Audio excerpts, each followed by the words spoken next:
सकते हैं? ये सवाल सोचने पर मजबूर करता है।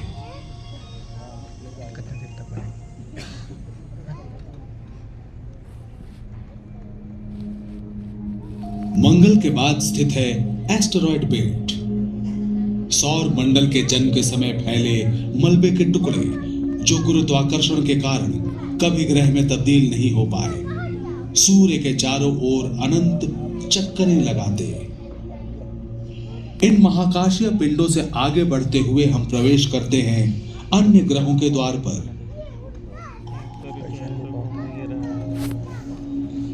बृहस्पति एक ऐसा विशाल ग्रह जिसमें 1300 पृथ्वी समा जाए। बादलों के विशाल झुंड के कारण इसकी सतह धारीदार दिखती है। यहां अमोनिया के बर्फ से भरे हुए बादल उमड़ते रहते हैं और प्रचुर मात्रा में होती है अमोनिया की तेज बारिश। इतने जोरों की प्रचंड बिजली कड़कती है कि धरती पर बसे शहर भाप बनकर उड़ जाए। सफेद और बहुरंगी बादलों के बीच से होकर हवा के तेज झोंके चलते हैं 350 किलोमीटर प्रति घंटे की गति से। बृहस्पति इस सौर मंडल का सबसे बड़ा ग्रह है, लेकिन यहाँ के दिन बहुत ही छोटे होते हैं, धरती के 10 घंटों से भी छोटे। इतना तेज आवर्तन और अंदर से निकलती भयानक गर्मी पैदा करती है तेज आंधी और तूफान। इनके बीच है द ग्रेट रेड स्पॉट, बादलों का महापुंज, धरती से भी दुगने आकार का, जो घनीभूत हो रहा है पिछले 400 वर्षों से। वैसे तो हमारी धरती का एक ही उपग्रह है चांद, लेकिन बृहस्पति के हैं 60 से भी ज्यादा। सबसे नजदीक चक्कर काटता है आयो, सूरत में मानो सबसे रंग बिरंगा एक पिंड। ऐसी सूरत के पीछे आयो का कष्ट भरा अतीत है। ये बृहस्पति और नजदीकी उपग्रहों के बीच की खींचतान में फंस गया था।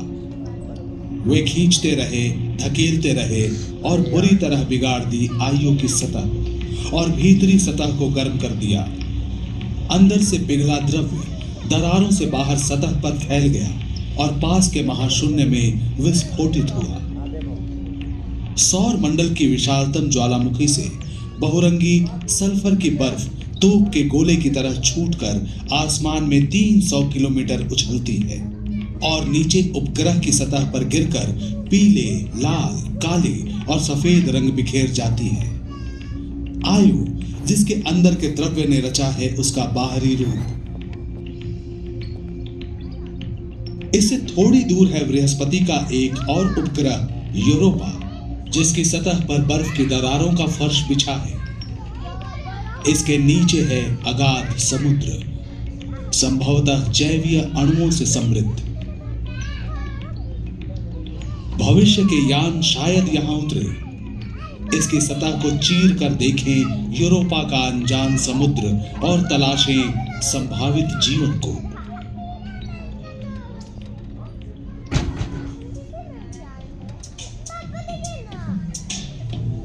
विशाल छल्लों वाला शनि ग्रह मानो सौर मंडल का एक और रत्न।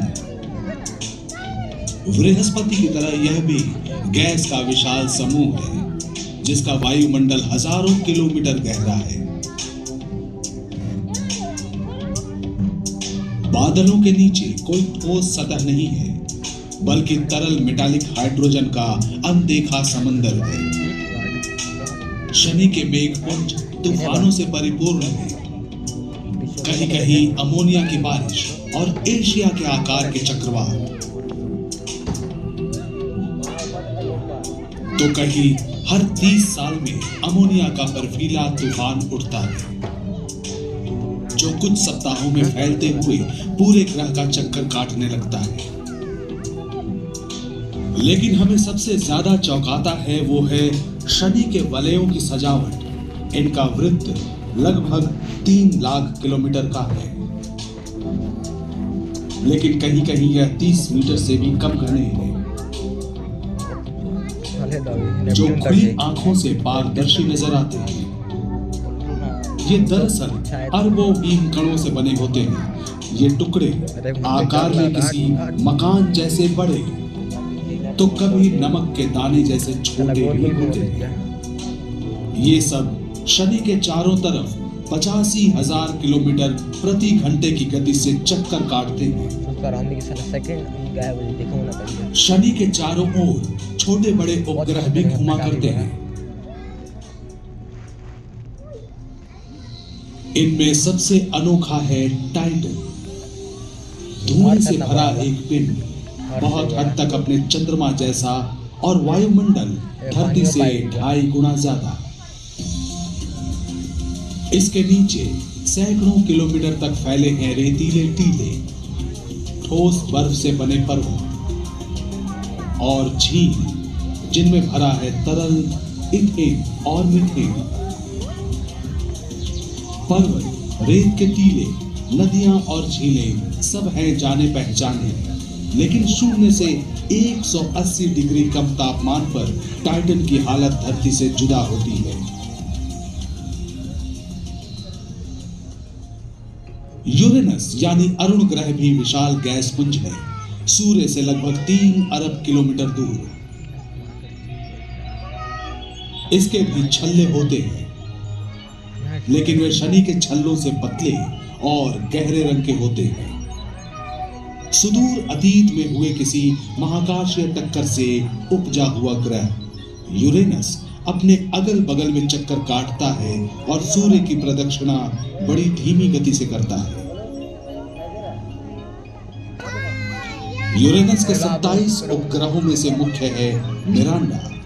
प्रागैतिहासिक काल में हुए महाकाशीय विस्फोट से विनष्ट हुआ एक ग्रह। आज मिरांडा विविध भौगोलिक परिदृश्यों से भरा एक अजूबा है, किसी त्रिआयामी जिगसॉ पजल की तरह जिसके परखचे उड़ चुके हैं और जहां तहां बिखर गए हैं। इसके आकर्षक गुणों में से एक को सौर मंडल के अन्यतम आश्चर्य के रूप में माना जा सकता है। सिर्फ बर्फ की बनी 16 किलोमीटर ऊंची चोटियां।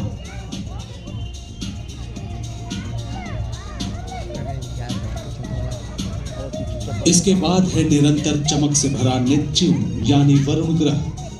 तेज आंधियों, मीथेन के बर्फीले तूफानों का घर, जिनकी लंबाई न्यूयॉर्क से पेरिस की दूरी के बराबर होती है, और सौर मंडल की सबसे तेज हवाएं।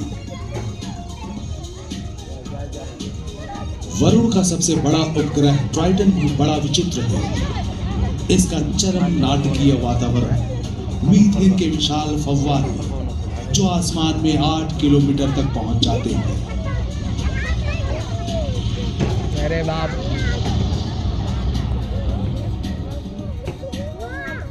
अरे बाप, सौर मंडल का ये आखिरी बर्फीला कोना यहाँ स्थित है बौने ग्रह, जिनमें शामिल है प्लूटो। नासा का न्यू होराइजन नामक खोजी यान सबसे पहले यहाँ पहुंचा सन 2015 में। लालिमा से भरा प्लूटो यानी यम अपनी युवा भौगोलिक सतह से आश्चर्यचकित करता है। एक विस्तृत दिल के आकार की सतह, जमे हुए नाइट्रोजन के ग्लेशियर और 3.5 किलोमीटर तक ऊंचे बर्फ के पहाड़।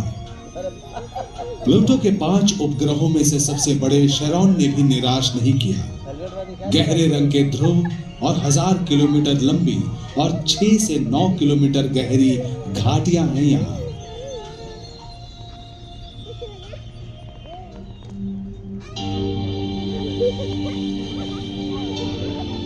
ऊट क्लाउड नाम की एक वृत्ताकार आभा इसे घेरे रहती है।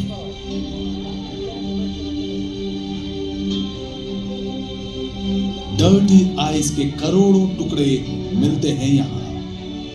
धूमकेतुओं का निर्माण, जो अगर सूर्य की ओर बढ़े और गर्म हो जाए तो अपने पीछे बनाएगा वाष्पीकृत शानदार पुंज।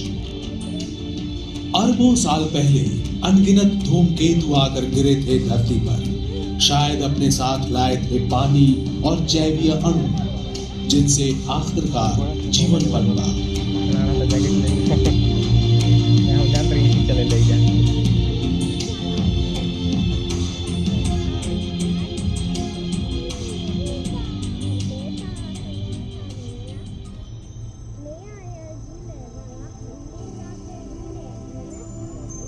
बढ़िया। क्या हमारे सौर मंडल से भी बड़े कोई सौर मंडल है? लंबे समय तक हम सिर्फ हैरान होते थे। अब महज 1/4 सदी से भी कम समय में हमने दूसरे नक्षत्रों का चक्कर काटने वाले 2000 से भी ज्यादा ग्रहों को खोज निकाला है। चांद। आज लगता है वे सब किसी कुशल चित्रकार के हुनर का कमाल है। हमारे ब्रह्मांड से भी अधिक सुंदर और शानदार जगत है यहाँ।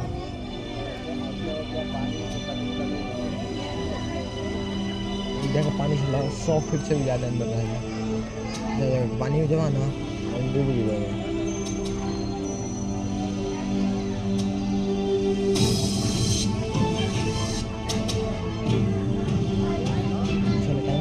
कुछ समय बाद शायद हम खोज लें एक और ग्रह,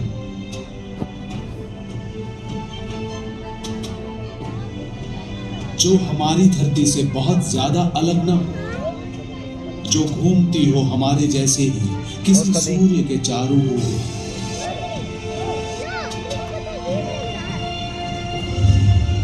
एक ऐसा ग्रह जिसके निवासी हो हमारे जैसे, जिन्होंने बनाए हो रेडियो टेलीस्कोप जैसे बढ़िया उपकरण, जो दूसरे ब्रह्मांडों के भेजे संदेश पकड़ सके।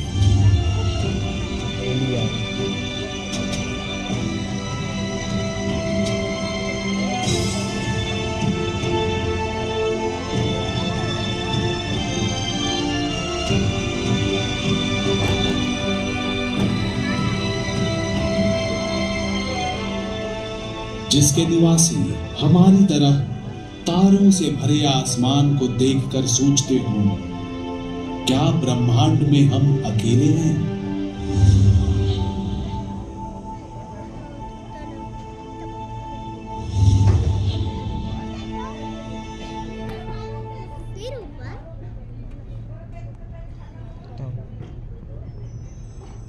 इससे लगता है